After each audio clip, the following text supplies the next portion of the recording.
السلام علیکم ورحمۃ اللہ وبرکاتہ۔ بسم اللہ الرحمن الرحیم۔ الحمدللہ والصلاة والسلام علی رسول اللہ وعلی آلہ واصحابہ اجمعین۔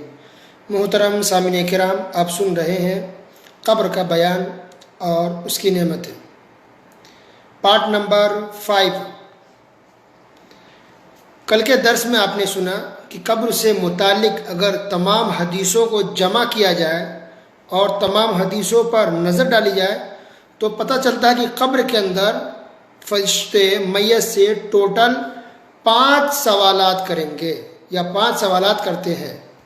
ان میں سے 3 مشہور ہیں: تمہارا رب کون ہے، نمبر 1، نمبر 2 تمہارا دین کیا ہے، اور نمبر 3 محمد صلی اللہ علیہ وسلم کے بارے میں تم کیا کہتے ہو، یا نبی کون ہے۔ یہ 3 مشہور سوال ہیں۔ ایک چوتھا سوال بھی ہوگا کہ کیا تم نے اللہ کو دیکھا ہے، اور سوال نمبر 5 کہ تمہیں کیسے پتہ چلا کہ محمد صلی اللہ علیہ وسلم اللہ کے بندے اور اس کے رسول ہیں۔ تو گویا کہ ٹوٹل 5 سوالات ہوں گے۔ اسی طرح حدیث کے اندر یہ بھی وضاحت ہے کہ جب مومن سے، مسلمان سے فرشتے جب سوال کر لیتے ہیں اور مسلمان صحیح جواب دے دیتا ہے سارے سوالوں کا، تو جنت بھی دکھائی جاتی ہے، جنت کے اندر اس کا ٹھکانہ ہے، اور جہنم بھی دکھایا جاتا ہے۔ جنت اور جہنم دونوں دکھایا جاتا ہے۔ اس کے بعد فرشتے کہتے ہیں کہ دیکھو، جہنم میں تمہارا یہ ٹھکانہ تھا، اللہ تعالیٰ نے اس کو بدل کر کے اس کے بدلے جنت میں اللہ نے بہتر تمہارے لیے جگہ بنائی ہے۔ اور اسی طرح کافر سے سوال کے بعد بھی کافر کو بھی جنت اور جہنم دونوں دکھائی جاتی ہے، اور پھر کہا جاتا ہے کہ دیکھو، تمہارے لیے بھی جنت کے اندر جگہ تھی، لیکن تم نے اللہ اس کی نافرمانی کی، کفر کیا، تو اس کے بدلے اللہ نے تمہیں جہنم دیا ہے۔ تو یاد رکھیے، حدیث کے اندر صاف کلیئر وضاحت ہے کہ ہر انسان کا ٹھکانہ، یا یہ کہیے کہ ہر انسان کی جگہ جنت میں بھی ہے اور جہنم میں بھی ہے۔ ہر انسان کی جگہ جنت میں بھی بنی ہوئی ہے اور جہنم میں بھی بنی ہوئی ہے۔ تو جو مسلمان ہوتا ہے، اللہ سبحانہ و تعالیٰ اپنے فضل و کرم سے جنت میں داخل کرتا ہے، اور جو کافر ہوتا ہے اللہ تعالیٰ اس کو جہنم میں داخل کرتا ہے۔ لیکن ہر انسان کی جگہ دونوں جگہ ہے، جنت میں بھی ہے اور جہنم میں بھی ہے۔ تو جنت کے اندر جو جگہ کافر کی ہے، تو کافر اپنے کفر کی وجہ سے جنت میں نہیں جا پائیں گے، تو وہ جگہ اللہ سبحانہ و تعالیٰ مسلمانوں کو دے گا۔ ٹھیک ہے؟ پھر یہ بھی آپ کو بتا کہ قبر کے اندر جب ٹھکانہ دکھایا جاتا ہے اور ایک مسلمان، ایک مومن خوش ہو جاتا ہے، تو وہ چاہتا ہے کہ وہ واپس جائے، کہتا ہے کہ مجھے جانے دو، میں چاہتا ہوں کہ جا کر کے اپنے گھر والوں کو گڈ نیوز دے دوں، خوشخبری دے دوں۔ تو فرشتے کہتے ہیں نہیں، یہیں پر آپ کو رہنا ہے۔ اس سے ایک عقیدے کی وضاحت ہوتی ہے کہ اس کا مطلب ہے کہ انسان مرنے کے بعد دنیا میں واپس نہیں جاتا ہے، بلکہ میت باقاعدہ ڈیمانڈ کرتا، فرمائش کرتا، مجھے جانے دیجیے، میں گھر والے کو جا کے بتاؤں گا۔ فرشتے کہتے نہیں، یہیں رہنا ہے آپ کو۔ لیکن کچھ مسلمانوں میں یہ عقیدہ پھیلا دیا گیا ہے کہ شعبان میں، شب بارات میں باپ دادا کی روحیں آتی ہیں، اسی لیے لوگ قبرستان جاتے ہیں، کھانا کھلاتے ہیں، انتظار کرتے ہیں۔ یا یہ عقیدہ پھیلا ہوا ہے کہ اگر کوئی سوسائڈ کر لے تو اس کی روحیں بھٹکتی ہے، کسی کو مار دیا جائے، مرڈر کر دیا جائے تو اس کی آتما بدلہ لینے کے لیے دنیا میں آتی ہے، اس کی روحیں بھٹکتی ہے۔ تو اگر کسی کو قتل کر دیا جائے یا کوئی سوسائڈ کر لے تو اس کی آتما بھٹکتی ہے۔ یہ کچھ لوگوں کے اندر یہ بات پھیلی ہوئی ہے، اور یہ بات بھی ہے کہ جو ہمارے باپ دادا ہوتے ہیں ان کے روحیں شعبان کے مہینے میں آتی ہیں۔ یہ پھیلائی گئی ہے۔ کیا یہ بات صحیح ہے؟ بالکل غلط ہے۔ کسی کی بھی روح دنیا میں واپس نہیں آتی ہے، چاہے وہ بہت گنہگار ہو، خطا کار ہو، مرڈر ہو، سوسائڈ ہو، یا کوئی نیک ہو، بہت بزرگ ہو، ولی ہو، اچھے، کوئی بھی ہو، کسی کی بھی روح دنیا میں لوٹ کر کے واپس نہیں آتی ہے۔ جو انسان وفات پا گیا، ختم، اب اس کی برزخ کی زندگی ہے، قبر کی زندگی ہے، دنیا میں لوٹ کر کے نہیں آتا ہے۔ اگر آنا ہوتا تو دیکھیے، یہ مومن، یہ اچھے مسلمان واپس آتے، لیکن فرشتے کہتے نہیں جا سکتے ہو، یہیں آپ کو رہنا ہے۔ تو اس لیے کہتے ہیں کہ اگر کوئی واقعی مسلمان اگر حدیث کو پڑھے، سمجھے، دیکھے، سنے، تو اس کے عقیدے کی اصلاح تو ایسے ہی ہو جائے گی، اور بہت سی بدعت خرافات سے انسان بچ جائے گا۔ تو روحیں لوٹی ہیں باپ دادا کی، اس کے نام پہ جو پکوان بنتے ہیں، حلاوے بنائے جاتے ہیں، حلوہ بناتا ہے، پراٹھے لوگ بنا کے کھاتے ہیں، کھلاتے ہیں، یہ سب دکان سب کی بند ہو جائے گی، کسی کی روح واپس نہیں آتی ہے۔ یہ حدیث سے ثابت ہے، صحیح حدیث سے۔ اسی طرح اب ایک اور عقیدے کی وضاحت ہوگی آگے کہ جو لوگ درگاہ مزار پہ جاتے ہیں، مانتے ہیں اور دعا کرتے ہیں وہاں پر جا کر کے، اپنے لیے کچھ مانگتے ہیں، مصیبت پریشانی اپنی دکھ درد کو رکھتے ہیں لوگ، تو یہ غلط ہے کہ صحیح ہے؟ دیکھیے اس حدیث سے پتہ چل جائے گا۔ سنن نبی داؤد حدیث نمبر 3221، عثمان بن عفان رضی اللہ تعالیٰ عنہ سے مروی ہے کہ نبی کریم صلی اللہ علیہ وسلم اذا فرغ من دفن المیت وقف علیہ، میت کو دفن کرنے کے بعد جب فارغ ہو گئے تو قبر کے پاس ٹھہرے اور کہا لوگوں سے استغفروا لاخیکم وصلوا له بالتثبیت فإنه الآن يسأل، کہ اپنے بھائی کے لیے استغفار کرو، مغفرت کی دعا کرو اللہ تعالیٰ سے۔ اللہ اکبر، کیا کہا؟ اپنے بھائی کے لیے دعا کرو مغفرت کی، کہ اللہ ان کے گناہ کو بخش دے، معاف فرما دے۔ کس کے لیے کہا جا رہا ہے؟ کن کو کہا گیا؟ صحابہ کرام کو۔ کن کے لیے کہا گیا؟ جو صحابہ کرام وفات پاتے تھے، جن کو قبر میں دفن کیا جاتا تھا۔ تو ایک صحابہ کا کتنا اونچا مقام ہے، جن کی تعریف قرآن میں ہے، حدیث میں ہے۔ صحابہ کرام سے اونچے اور بڑے تو کوئی بزرگ ولی تو ہو نہیں سکتے، تو اتنے بڑے بزرگ ولی صحابہ کرام ہیں، اور وہ جب دفن کیے گئے تو ان کے لیے بھی کہا گیا زندہ لوگوں سے کہ تم لوگ دعا کرو اللہ تعالیٰ سے ان کے لیے کہ اللہ ان کے گناہ کو بخش دے، اللہ ان کی مغفرت کر دے۔ اللہ اکبر، گویا پتہ چلا کہ ہم لوگ دعا کریں گے میت کے لیے، میت سے ہی دعا نہیں کریں گے۔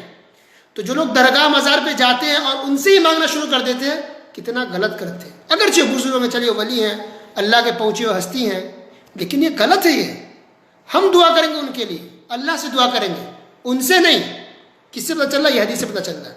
اگرچہ بزرگ ولی ہیں تو اللہ کے رسول صلی اللہ علیہ وسلم نے صحابہ کرام سے کہا کہ تم اپنے بھائی کے لیے دعا کرو مغفرت کے، اللہ ان کے گناہوں کو بخش دے، معاف فرما دے۔ اور پھر کہا وَصَلُوا لَهُ بِالتَّثْبِيتِ، ثابت قدمی کی دعا کرو، اس لیے کہ اس وقت ان سے سوال کیا جائے گا۔ گویا سوال سب سے کیا جائے گا، اگرچہ بزرگ ہیں، ولی ہیں، عالم ہیں، بہت بڑے شیخ ہیں، سوال سب سے کیا جاتا ہے۔ اور ہر انسان ضرورت مند ہوتا ہے کہ ایک زندہ آدمی ان کے لیے دعا کرے کہ اللہ ان کو ثابت قدم رکھے، اللہ یہ سوال صحیح سے سوالوں کا جواب دے پائیں، اللہ ان کو ثابت قدم رکھ، ان کے گناہوں کو بخش دے۔ سبحان اللہ، یہ طریقہ نبی کریم صلی اللہ علیہ وسلم نے سکھایا ہے۔ تو کوئی بزرگ ہیں، ولی ہیں، تو ہم دعا کریں گے اللہ تعالیٰ سے ان کے لیے کہ اللہ ان کے گناہ کو بخش دے۔ لوگوں نے کیا کیا کہ ان سے ہی مانگنا شروع کر دیا کہ ہمیں اولاد نہیں ہے، ہم پریشان ہیں، ہم بیمار ہیں، جاب نہیں ہے، ہمیں جاب دلا دیجیے۔ تو اگر کوئی قبر والوں سے اگر ڈائریکٹ مانگے کہ آپ ہماری پریشانی کو دور کر دیں، یہ تو شرک اکبر ہے، انسان مسلمان نہیں رہے گا، یہ کفر ہے، شرک ہے، شرک اکبر ہے۔ لیکن بہت سے مسلمان ایسے جو ان سے نہیں مانگتے، مانگتے اللہ سے، لیکن واسطہ ان کا لگاتے ہیں۔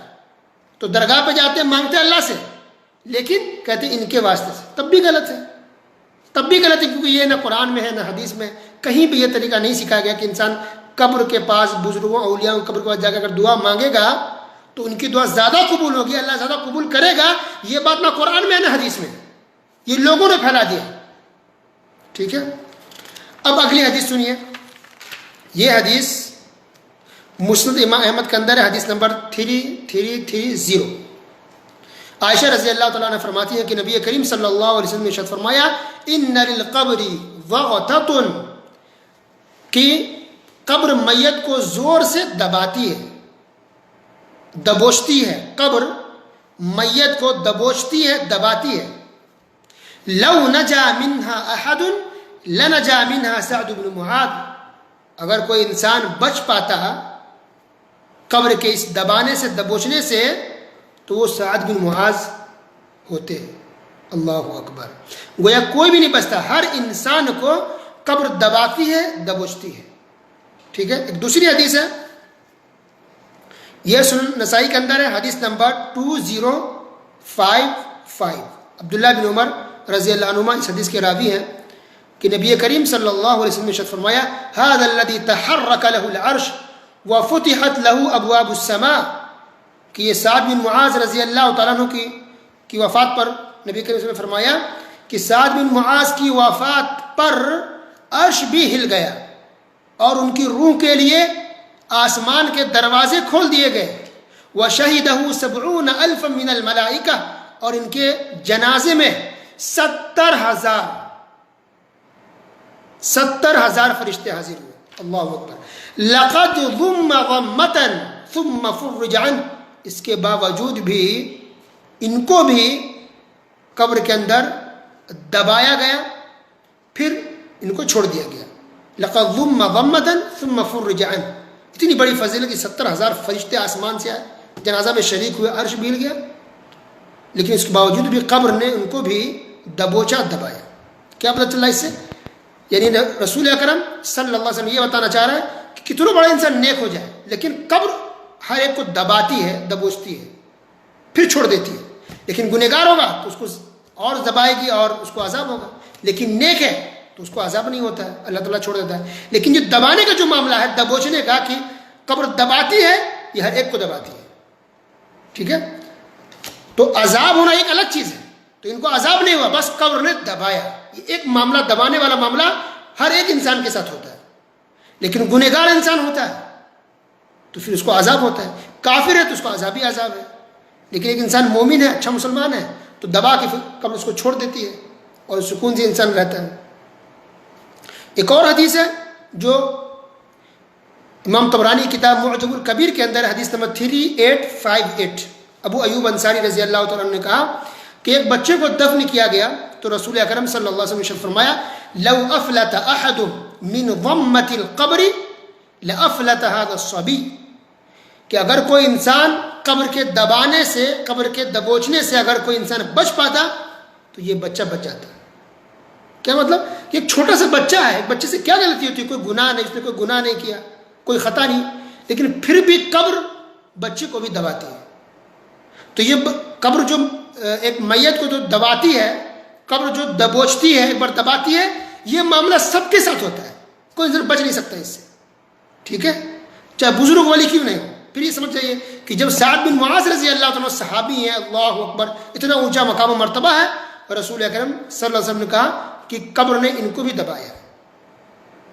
تو ایک مرتبہ قبر دباتی ہے, باقی اور بھی بہت ساری باتیں آئے گی. لیکن جو کافر ہوتا ہے, مشرک ہوتا ہے یا گنہگار ہوتا ہے, اس کو عذاب دیا جاتا ہے.